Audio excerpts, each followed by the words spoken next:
Louvado seja o nome de nosso Senhor Jesus Cristo.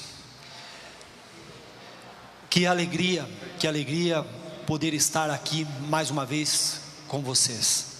Para aqueles que estão nos acompanhando, como o Leandro disse, meu nome é Antônio, sou fundador da comunidade católica Nascer de Novo. Sou casado com a Magda, temos 3 filhos. Estamos já com a comunidade, a fundação da comunidade há 13 anos. Há 19 anos já caminhando, servindo a Jesus também no movimento da renovação carismática católica.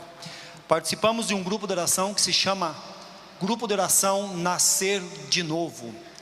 O Elito vai colocar aí embaixo na barrinha o nosso canal do YouTube. Nós lançamos agora, precisamos de 1000 inscrições, estamos quase lá. Então você entra lá, se inscreva para nos ajudar a evangelizar. Amados, eu vou contextualizar você que chegou agora, que está nos acompanhando. O primeiro tema que nós pregamos aqui nesse sábado à tarde foi a cura da história. A segunda pregação, a minha filha pregou sobre a quebra dos votos íntimos negativos. O Hernani ministrou uma profunda oração aqui ao final dessa pregação, maravilhoso. Só que agora o tema que nós iremos partilhar com vocês, pregar para vocês, é a cura da depressão e o crescimento espiritual. Então a linguagem agora vai ser um pouquinho mais, num nível mais elevado, para que eu quero pregar um pouco para as pessoas que já estão caminhando, servindo a Jesus também na igreja. Pega a tua palavra aí, você que está em casa. Está já chegando algumas pessoas para a Santa Missa, chovendo. Graças a Deus aqui nós no santuário Mãe dos Aflitos, nós estamos tomando todas as providências, álcool em gel, uso de máscaras, estamos com as cadeiras aí todas espaçadas, o mínimo que é proposto, 30% só da capacidade. Então graças a Deus, tudo dentro da lei e debaixo de um poder sobrenatural de Jesus. Elias, nós vamos falar do profeta Elias, 1 Reis, capítulo 19, 1 Reis, capítulo 19, versículo 1 a 7.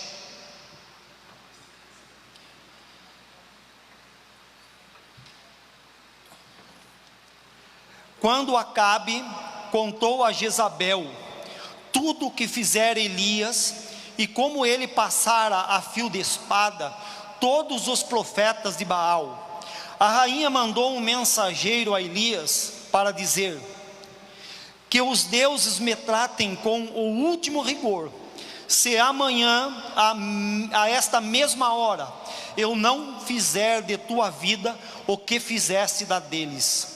Elias teve medo e partiu, a fim de salvar a sua alma. Chegando a Berzabeia, em Judá, deixou ali seu servo, e caminhando pelo deserto, durante um dia, sentou-se debaixo de um junípero, e desejou a morte. Basta, Senhor, disse ele, tirai-me a vida, porque já não sou melhor do que meus pais. Deitou-se por terra e adormeceu debaixo do junípero.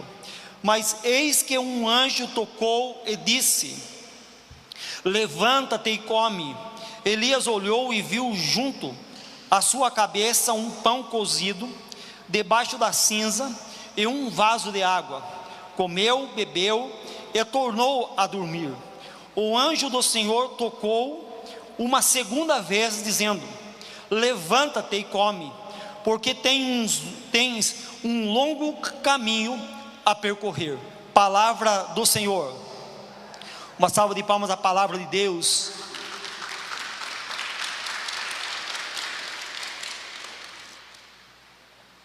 Amados irmãos, quero aqui iniciar essa pregação trazendo a vocês aquilo que eu já falei um pouco na primeira pregação, na cura da nossa história. Eu vou falar aqui a vocês hoje como um fundador de uma comunidade que tem um carisma, que tem um trabalho que cuida de pessoas com depressão e pânico. Nós temos a graça, aliás, uma graça pessoal, que Deus me concedeu em cima desse ministério de oração por cura e libertação, que há mais ou menos 18 anos eu tenho exercido com muita obediência, com muito zelo, e sabendo de que eu sou um mero instrumento, um vaso trincado. Então, nesses anos de caminhada, quando eu cheguei na igreja pela primeira vez no ano de 2001, eu disse na primeira pregação que eu estava revoltado com Deus, que eu não gostava da igreja e muito menos dos sacerdotes. Quando então eu permito que Deus entre na minha história e cure a depressão que estava tomando conta da minha vida, eu voltei para minha casa um homem completamente transformado pelo poder da experiência pessoal que eu tive com Jesus. Então veja, eu voltei da minha experiência um homem que tinha se reconciliado com Deus, apaixonado por Deus, apaixonado pela Igreja Católica Apostólica Romana e apaixonado por sacerdotes. Então nesses anos Deus tem dado a graça a mim de cuidar de sacerdotes que está enfrentando também os transtornos emocionais, depressão e pânico. Nós temos na nossa comunidade um quarto que é preparado só para o padre ficar, um outro quarto que é para casais com depressão, e um outro quarto que é para os jovens que chegam lá com depressão. E geralmente eles ficam conosco fazendo um retiro de silêncio, um retiro de cura e libertação, de cura interior, de 3 a 4 dias. Veja, e Deus desde o início do nosso ministério, da fundação da comunidade, sempre, 99% dos membros da comunidade chegaram lá mergulhado na depressão, mergulhado no pânico, ou desenvolvendo algum tipo de transtorno emocional. Quando nós temos depressão, pânico, crise de ansiedades, distante de Deus, longe da igreja, mergulhado nos traumas, mergulhado nos vícios, tem explicação, não é verdade? Tem explicação, porque nós não estamos debaixo da proteção de Deus, nós não reconhecemos Jesus como Senhor, então nós somos alvos fáceis para que todo tipo de mal venha nos pegar.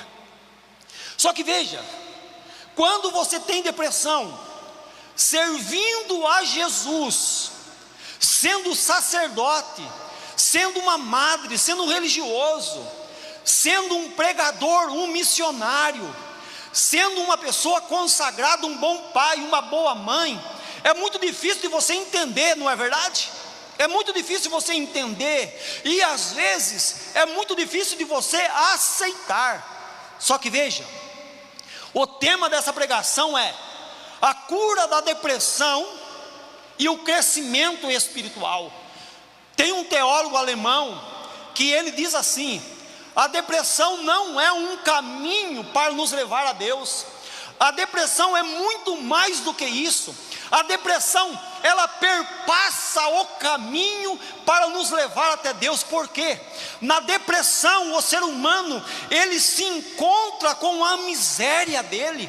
Na depressão, Deus purifica o coração do seu servo.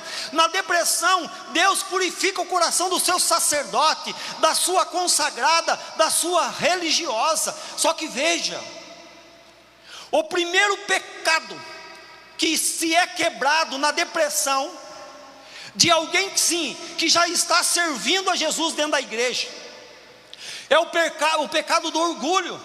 Porque quando você se depara com a Jezabel, que é a depressão, você começa então a fazer uma experiência. Porque olhe aqui no profeta Elias, você consegue visualizar na pessoa do profeta Elias, um consagrado de Deus, um eleito de Deus. Em minha miserável opinião, o maior profeta do Antigo Testamento, o mais corajoso, o mais ousado da palavra de Deus. Aquele homem se depara com a sua humanidade. E detalhe, meus amados irmãos, A depressão do profeta Elias vem depois de uma grande batalha. Olha, vocês já perceberam que depois de uma grande batalha, depois de um câncer, vem a depressão. Depois que você luta contra uma enfermidade, ou contra um tratamento médico que ali sugou as suas forças, você entra em depressão. Só que veja, a depressão depois das grandes batalhas, Deus permite para quebrar o nosso orgulho, para que a gente entenda que o poder, a ação vem dele e não de nós. E quanto mais eu experimento a minha humanidade, e com o coração humilhado, com o coração humilde, reconhecendo que tudo vem de Deus, quanto mais eu mergulho na minha humanidade, mais eu me encontro com a minha miséria, e mais eu preciso da misericórdia de Deus. Então veja, o profeta Elias, ele tem a primeira característica de uma pessoa com depressão e pânico: o medo. O pânico toma conta do profeta Elias. Quando Jezabel dá um recado para ele: olha, se amanhã, se essa mesma hora eu não fizer da tua vida o que você fez da deles, que os deuses me castiguem. Quando ele escuta essa maldição, quando ele escuta essa notícia ruim, eu não sei se você está conseguindo me entender, que nesse tempo que nós estamos vivendo de combate espiritual, quantas notícias ruins têm chegado para nós, que pessoas assim como o profeta Elias, quantos padres têm mandado mensagem para mim, e dito assim: Antônio, reza porque eu estou com medo da morte, reza porque eu estou com medo de sair de casa, reza por causa disso. E para alguns sacerdotes eu tive que falar: olha, meu querido padre, olha, a começar por vocês, vocês não deveriam ter medo, porque o sacerdote foi para anunciar, foi levantado para anunciar a morte e morrer com Jesus, foi para anunciar a ressurreição e ressurgir com Jesus. Um padre mandou um coração para mim e falou assim: meu filho Antônio, a partir de hoje eu vou deixar de ser medroso, covarde, porque o meu Senhor que me levantou está à minha frente.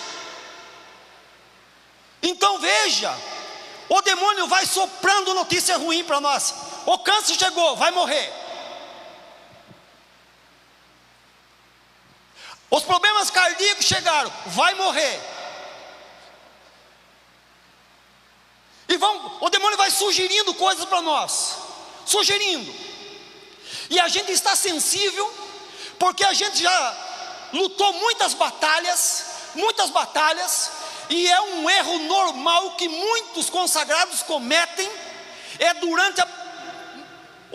depois de muitas vitórias, começar a relaxar na vida de oração, começa a relaxar no zelo. E aí, meus amados irmãos, escute bem isso e guarde no seu coração. Você que passou por uma grande prova, você que viveu grandes traumas, grandes sofrimentos na sua vida, eu e você, todo mês nós temos que chegar diante de Jesus eucarístico e renovar a nossa cura.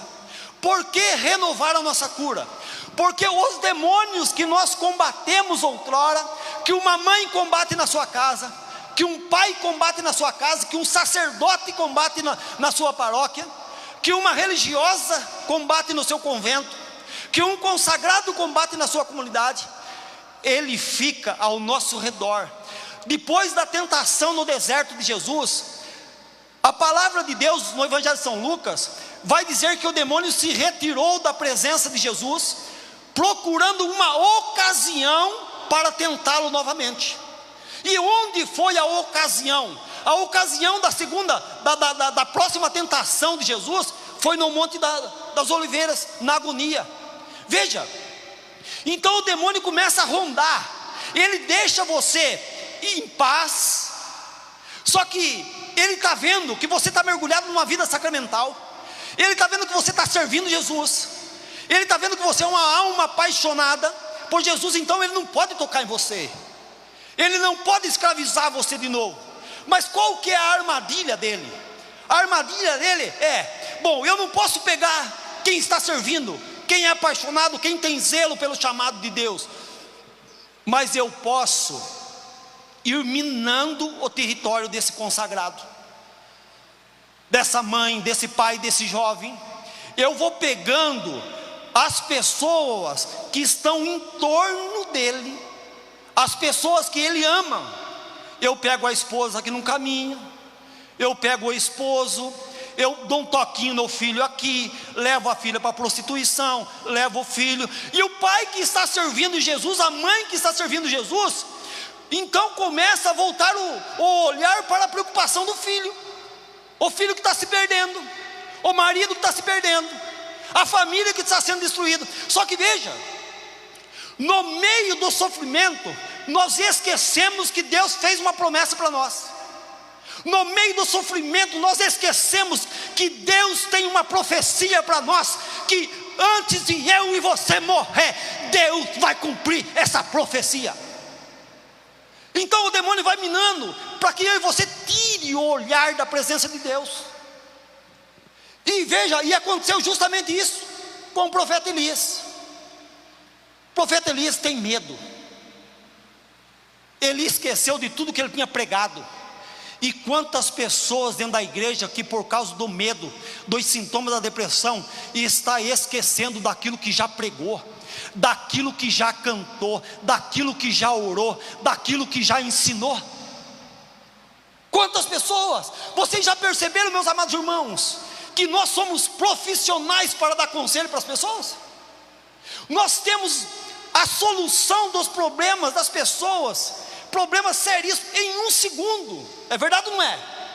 Se conselho fosse bom, não era dado, não era de graça, era vendido. Só que quando o problema chega, quando a depressão, quando Jezabel bate na porta do nosso coração, parece que tudo aquilo que nós pregamos com autoridade para o outro, já não serve mais para a nossa vida, já não serve para a nossa história. Só que veja, o profeta Elias tem medo. A primeira característica de uma pessoa depressiva: medo. E o medo do profeta Elias paralisou o seu físico e a sua vida espiritual. Segunda característica de um depressivo aqui no profeta Elias: no caminho de Berzabeia, de Judá, o profeta Elias tem um amigo, o seu servo. Só que veja, ele deixa o seu amigo no meio do caminho. A característica do isolamento. Você já percebeu que todo depressivo gosta de ficar sozinho no quarto? Você já percebeu que todo depressivo se isola? Todo depressivo gosta da solidão, mas não a solidão com Deus, não aquela solidão que nós entramos no nosso quarto para orar, porque nós queremos ter uma intimidade pessoal e profunda com Deus. Não é essa solidão, mas é a solidão de você entrar no teu quarto, se cobrir, não querer ver a luz do sol, não querer ver o rosto de ninguém, não querer ver ninguém, não querer ouvir voz de ninguém. É a solidão demoníaca, que o demônio escraviza não só o físico, não só o emocional, mas também o espiritual. Que nós esquecemos que existe um Deus vivo, nós esquecemos que existem pessoas que nos amam. A segunda característica: primeira, medo. O segundo, o isolamento. Você que caminha, você que é padre, você que é fundador, você que é um líder na sua paróquia, você que é coordenador de um grupo de oração, aprenda a observar as suas ovelhas. Se você começar a observar, você não vai perder mais ovelhas que Deus lhe confiou. Quando uma ovelha começa a se isolar do rebanho, ela não está bem. Quando um filho começa a se isolar na casa, pai e mãe liga ou alerta, porque o coração daquele filho não está bem. Só que veja, o mundo hoje tirou de nós a sensibilidade, afetiva de pai e filho, de mãe e filho, de filho e pai, a sensibilidade espiritual, que parece que para nós tudo está normal. É verdade ou não é? Tudo é normal. Normal para mim, meus amados irmãos, é uma família inteira batizada no Espírito Santo e reconhecendo que Jesus Cristo é o Senhor. Isso para mim é normal. Qualquer outro padrão fora isso, para mim é anormal. Então veja, a segunda característica de um depressivo que serve a Deus, ou que também não serve a Deus, que você olha no profeta Elias: gostar de cama. Vocês perceberam? Comeu, o anjo apareceu, deu uma tocadinha nele, mostrou que ali tinha pão cozido, que para nós já é simbolizando a Eucaristia, mostrou que tinha água. Ele comeu e voltou aonde? Se deitar, dormir, cama. E veja, a quarta característica de um depressivo: desejar a morte. Só que veja, meus amados irmãos, eu não estou falando só de morte física não, que eu vou lá, passo uma corda no pescoço e está tudo resolvido, sabe, tudo resolvido. Eu não estou falando disso não. Eu tive amigos meus que se mataram, que tiraram a sua vida. Eu tentei o suicídio muitas e muitas vezes, longe de Jesus, muitas e muitas vezes. Só que veja, quando o profeta Elias, a palavra de Deus vai dizer que ele sentou debaixo de um junípero. Eu peço para que o câmera foque em mim agora, que eu quero mostrar o que o Papa Francisco viu na forma, no jeito que o profeta Elias ele senta. Então o profeta Elias ele senta assim, e ele senta dessa forma aqui, e ele põe a cabeça dele aqui no vão da perna, e ele pensa, sentado assim: vou morrer. Deus olha do céu e diz: ele vai viver, porque essa posição que o profeta Elias está sentado é a posição que um feto é gerado no ventre materno da sua mãe. Essa posição que o profeta está sentado é a posição que uma mãe gera um filho. Então o profeta sentado, ele diz assim: vou morrer. Deus vê o profeta Elias e fala: você vai encontrar com um novo nascimento. Aqui então a depressão não é o fim, meu amado irmão. Você que está aí mergulhado na depressão, a depressão não é um fim, mas ela pode ser um recomeço. Recomeça, meu amado irmão, se levanta. E às vezes, meu amado irmão, Deus tem mandado tantos anjos para nós, para chamar a gente assim: olha, volta para a igreja, volta para a igreja.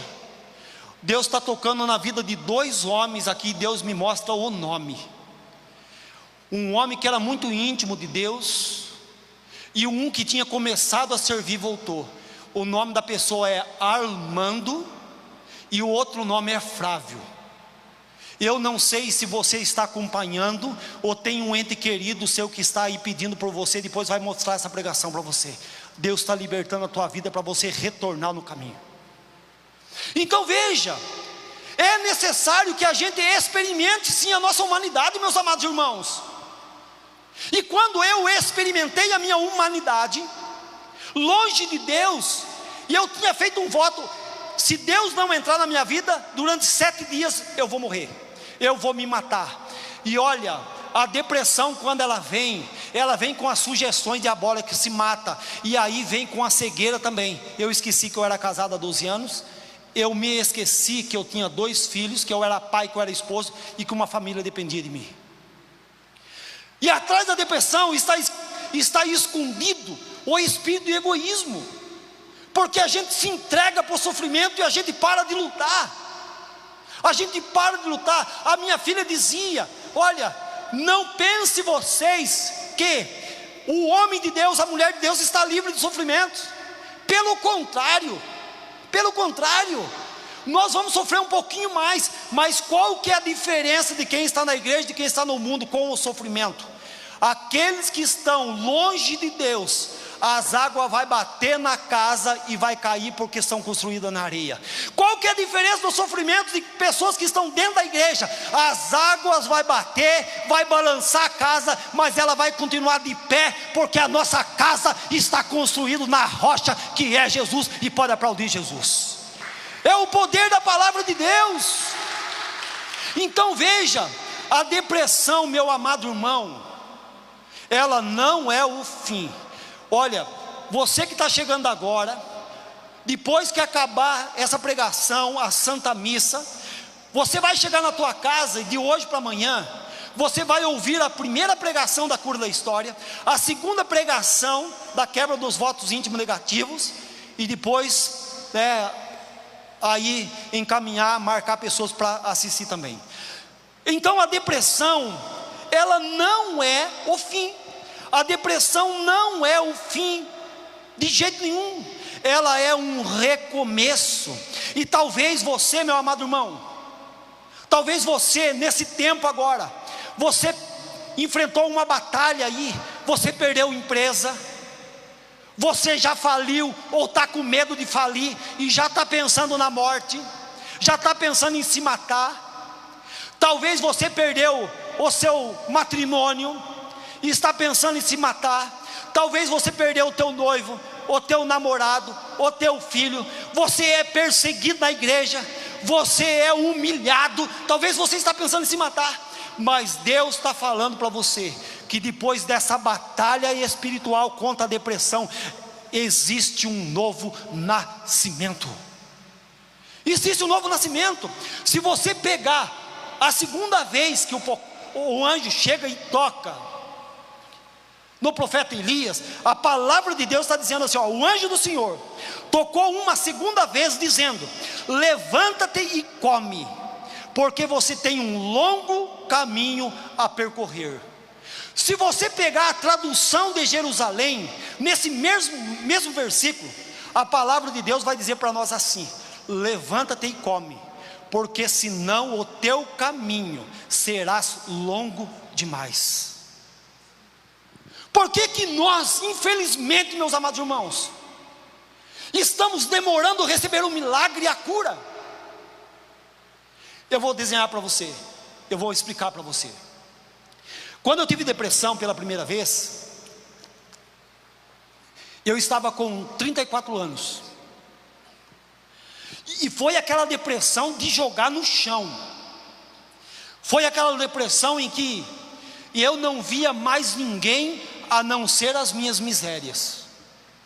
Porque se tem um espírito que toma conta do coração de um depressivo, é o espírito de vitimismo. Ele é a vítima de tudo. E tem que ter paciência com o depressivo se você cuida de um. Tem que ter paciência. Eu dizia na primeira pregação, a gente tem que ter paciência com quem cuida, e a gente tem que ser violento também às vezes. Não fazer violência, não brigar, mas violento. De você ter coragem de carregar, coragem de empurrar, coragem de levar. Então você tem que ter. Quando eu tive depressão pela segunda vez, foi no ano de 2014, há 6 anos atrás.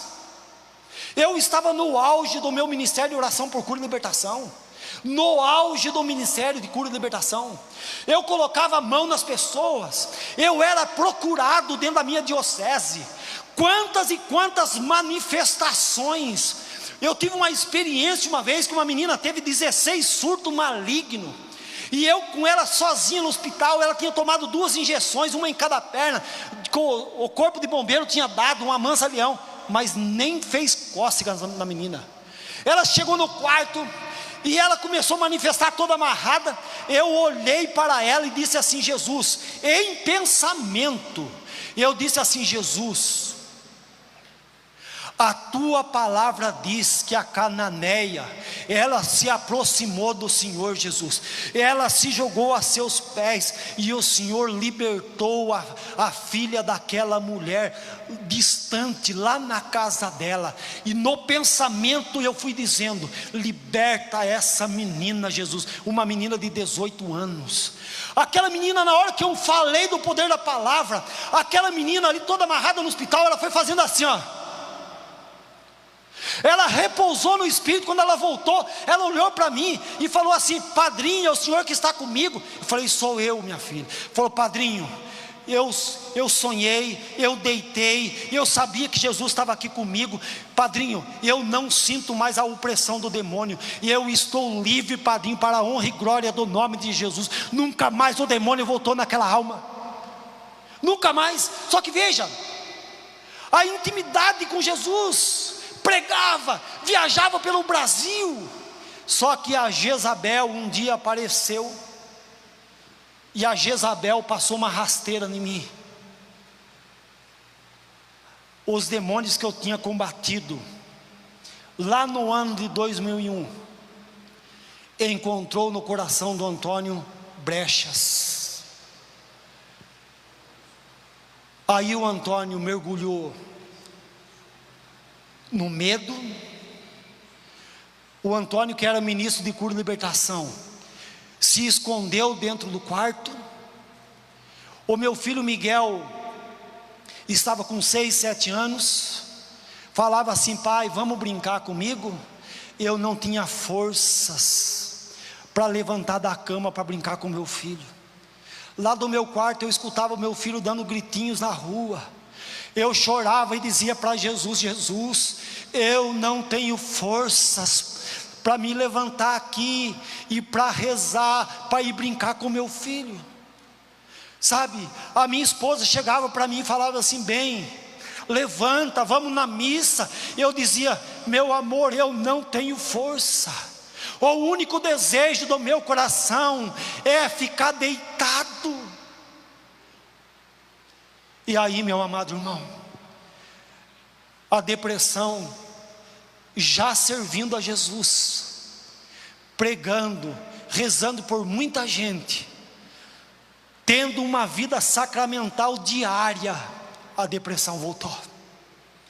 E ela voltou muito mais forte do que a primeira vez sem Deus. Um dia à noite a minha esposa olha para mim.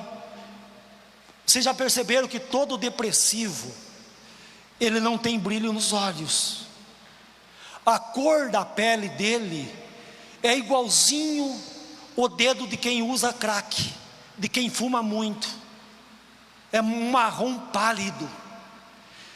E eu estava sem sangue, sem vida. Ela olha para mim e fala: bem, Antônio, você está bem? Eu olhei para ela e falei assim: não, eu não estou bem. E se eu amanhecer assim, eu vou ter que procurar um hospital psiquiátrico amanhã, porque eu já estou pensando em tirar a minha vida. Servindo a Jesus, sendo fundador de uma comunidade, estando no conselho diocesano da renovação carismática. Mas o orgulho espiritual tinha tomado conta da minha vida, porque já não era Deus mais que fazia, era eu. O complexo de superioridade tinha tomado conta da minha vida. Em casa só eu que tinha razão. No grupo de oração era só eu que fazia, acontecia. A primeira coisa que a depressão tirou de mim foi o orgulho. Quando eu chego aí, no outro dia, a Magda olha para mim que nós acordamos. Eu levantei, e eu me lembro como se fosse hoje. Eu me levantei e fiz assim. Sentei assim na cama, coloquei as 2 mãos no joelho e olhei para frente. A Magda perguntou assim para mim: meu bem, Antônio, Você amanheceu melhor? Eu levantei na mesma hora e eu falei para Magda: eu amanheci melhor. Eu amanheci melhor. Um ano lutando com a depressão. O remédio que eu tinha ensinado para as pessoas, pregando no Ministério de Cura e Libertação, catequizando, eu não quis tomar mais, eu não quis beber mais. Naquele dia, às 3 horas da tarde, horário da misericórdia, 15 para as 3, a Magda olha para mim: Antônio, vamos à missa. E eu olhei para a Magda e falei assim: vamos à missa. Quando eu chego na missa, e havia uma sede de querer ir à missa, havia uma fome de Eucaristia, de Jesus Eucarístico no meu coração, que eu havia perdido. Quando eu coloco o pé na igreja, a mesma igreja que acontece o nosso grupo de oração, havia algo sobrenatural no meu coração que eu já tinha perdido. Então começa a Santa Missa. A resposta do salmo quebrou as pernas do Antônio. E aí eu entendi aquilo que dentro da renovação carismática é pregado: que tem ovelha que Deus tem que quebrar os pés. A resposta do salmo: o Senhor é o meu pastor e não me falta coisa alguma. Aquela hora eu caí de joelhos. E eu falei para Jesus: eu reconheço que o Senhor já não é mais o meu pastor, porque está faltando paz, está faltando alegria, está faltando vida, está faltando tudo na minha vida. Porque se o Senhor fosse o meu pastor, nada me faltava. E a partir daquele salmo, começou um novo nascimento na minha vida. Eu percebi que Deus me pegou pelas mãos e falou: Antônio, levanta, porque você tem um longo caminho a percorrer. E depois da depressão do profeta Elias, existe um Monte Horebe, existe um lugar da manifestação de Deus. Depois da sua depressão, existe um Monte Horebe, meu irmão. Existe a manifestação do poder de Deus. Só que o demônio quer esconder essas coisas de nós. E aí eu recebi Jesus Eucarístico. Nós temos a mania de entrar na fila da Eucaristia, e nós que servimos a Jesus, nós temos a mania de estar dentro da igreja com o celular na mão, mandando mensagem para todo mundo, que não tem nada a ver com quem está sendo falado. Nós temos a mania de fugir, de tirar os nossos ouvidos daquilo que Deus está falando. Nós temos a mania.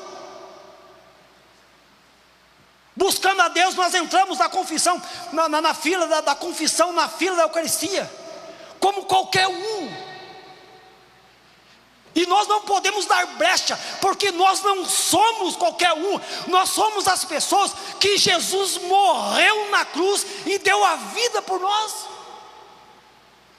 E quando eu entro na fila da Eucaristia, pela primeira vez depois daquela batalha, eu demoro em engolir o Jesus Eucarístico, e eu começo a conversar com Ele. Depois daquela Eucaristia,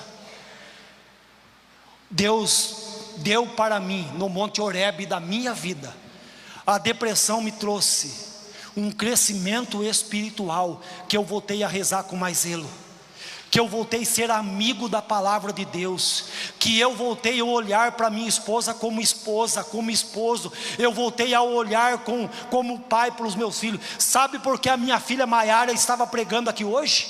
Sabem por quê? Porque eu tive a graça de começar a olhar na minha filha e amar a minha filha do jeito que ela era, e ela estava no mundo.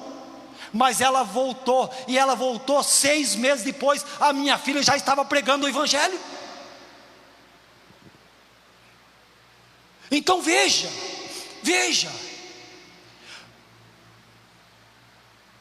a depressão, depois que passou, que eu reconheci, Deus purificou o nosso carisma. Olha os presentes de Deus depois das batalhas. Purificamos o nosso carisma, construímos a nossa sede. Jesus Eucarístico chegou na nossa comunidade. Hoje eu estou morando na nossa comunidade, uma comunidade linda que o padre Anderson Guerra teve a graça, de conhecer, e nós tivemos a maior graça ainda de recebê-lo lá. Linda, sabe, o nosso grupo de oração, quando eu era o Bambambam, tinha 250 pessoas, para a honra e glória do nome de Jesus. Tem domingo à noite, o nosso grupo acontece no domingo à noite, tem noite que nós temos 700 pessoas, todo domingo à noite, louvando a Jesus, porque Ele passou a ser o Senhor do nosso grupo de oração, da nossa comunidade, da nossa vida. Então veja, por que Deus permitiu a depressão no coração do profeta Elias? Para que ele não se perdesse como homem, como filho de Deus, e muito menos como profeta. Veja, aqui para nós, olha, o padre Léo pregava muito isso. Os grandes homens da Bíblia tiveram depressão. Uma é o profeta Elias, o segundo o próprio Jesus. O próprio Jesus no Monte das Oliveiras, ele vai falar: a minha alma está numa tristeza mortal. Qual que é a semelhança da depressão do profeta Elias? Aliás, a diferença da depressão do profeta Elias e da depressão de Jesus. Qual que é a diferença? A do profeta Elias foi depois da batalha, para que o seu orgulho não crescesse. A depressão de Jesus foi antes da grande batalha da cruz. Por que a de Jesus foi antes? Porque Jesus precisava sofrer tudo. E na depressão de Jesus, ele precisava ser antes da crucificação. Porque na cruz de Jesus está a minha e a sua e a depressão de toda a humanidade, porque Ele carregou sobre si os nossos sofrimentos. Você está entendendo, meu amado irmão? E qual que é a semelhança da depressão do profeta Elias e da depressão de Jesus? Os dois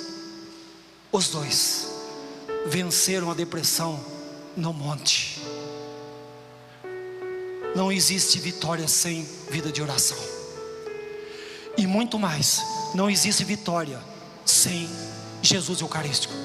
Eu quero testemunhar aqui. O menino, líder da renovação carismática, um dos líderes da renovação carismática da minha cidade, estava na missa comigo, e ele olhou para mim, só nós dois sentados aqui, um monte de gente na igreja. Ele olhou para mim e perguntou assim: Antônio, você acha que a renovação carismática da nossa cidade, ela vai voltar a ser como era antes? Aí eu perguntei para ele, porque eu fiquei com medo, porque tudo que eu falo, alguns irmãos descem a lenha. Eu perguntei para ele: mas como que você quer que ela volte? Aí ele olhou para mim: Antônio, o meu grupo de oração tinha 150 pessoas, hoje tem 30. O grupo que tinha 200, hoje tem 15. Será que vai voltar a ser? E eu perguntei para ele: você quer a verdade? Ele falou: quero. Eu falei: não vai voltar. Ele levou um susto, eu não estava lançando maldição. Não vai voltar a ser como era antes, e nem muito melhor. Ele olhou para mim e perguntou: por quê? Eu falei: a resposta está aqui. Conte quantos carismáticos está aqui na Santa Missa comigo, com você. Ele olhou para toda a volta e disse assim: 2. Eu falei: quem são? Eu e você. Eu falei: aqui na nossa cidade tem mais ou menos 250 servos, 5 paróquias. Em cada paróquia agora, se você encontrar 10 servos é muito, 50, cadê os 200? E eu falei: infelizmente, meu amado irmão, sem Jesus Eucarístico não há cura da depressão, não há avivamento espiritual, não há soerguimento de grupo de oração, não há restauração de matrimônio, não há libertação dos vícios das drogas. Sem Jesus não dá. E eu vou dizer para você, a pior raça que tem de rezar é por quem serve a Jesus Cristo. Porque quem serve a Jesus Cristo se engessa. Se engessa. Eu não tenho mais experiência, parece que eu já subi em todos os montes. Se engessa. A pior raça que temos para a gente rezar cura e depressão é para quem já passou dos 50 anos. Porque a pessoa se engessa. Parece, o demônio convence ela de que ela já viveu tudo o que tinha de viver. Ela perdeu o sonho, ela perdeu a esperança, ela perdeu tudo. Ela só está esperando a morte. E eu quero dizer para você, irmão, existe um renascimento, existe um recomeço. Falta 2 minutos, só 2 minutos. Eu fui pregar na Bahia, 1.200 jovens. E eu chamei toda a juventude para vir aos pés da cruz de Jesus.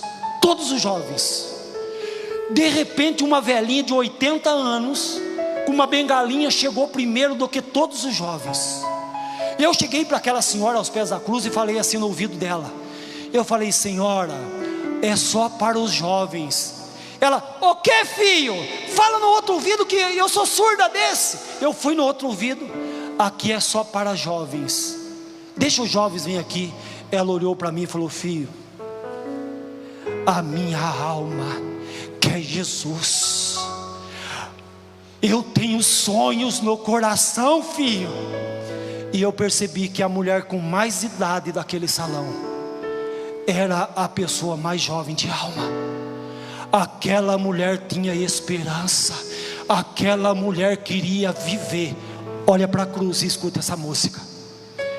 Olha, servo, Deus fechou você para que você seja um homem de oração e volte com fome da Eucaristia. Sacerdote, Deus tirou o povo de você para que você volte a ter fome pelas ovelhas. Madre, olha, Deus permitiu a depressão, religioso consagrado, Deus permitiu a depressão para que você retorne, porque o caminho é longo demais. Olha para Jesus e escute. Há momentos difíceis na vida, dá vontade de desanimar. A angústia te consome, tira as forças para lutar.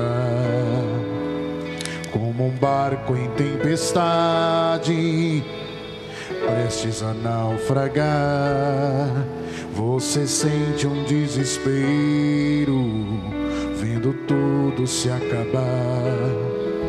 Há momentos difíceis na vida, dá vontade de desanimar.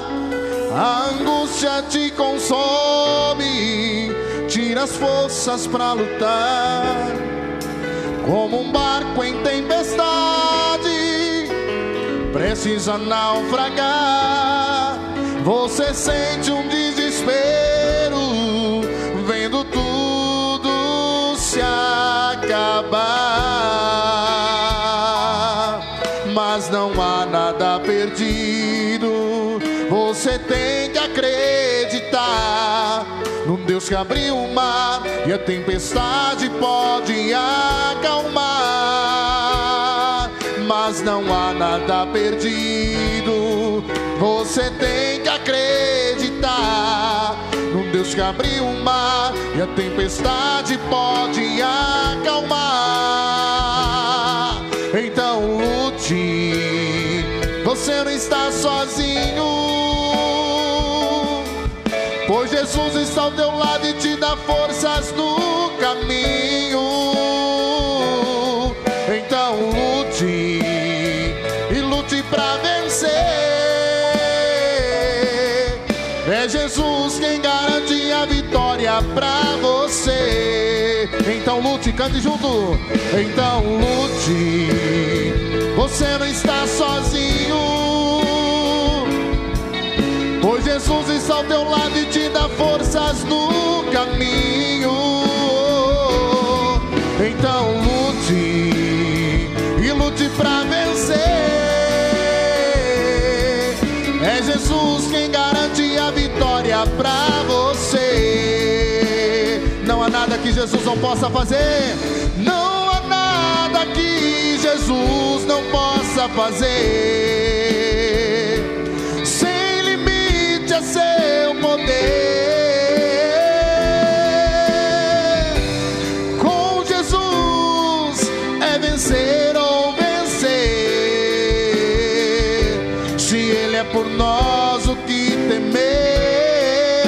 lute, então lute. Você não está sozinho, pois Jesus está ao teu lado e te dá forças no caminho. Então lute e lute pra vencer. É Jesus quem garante a vitória pra você.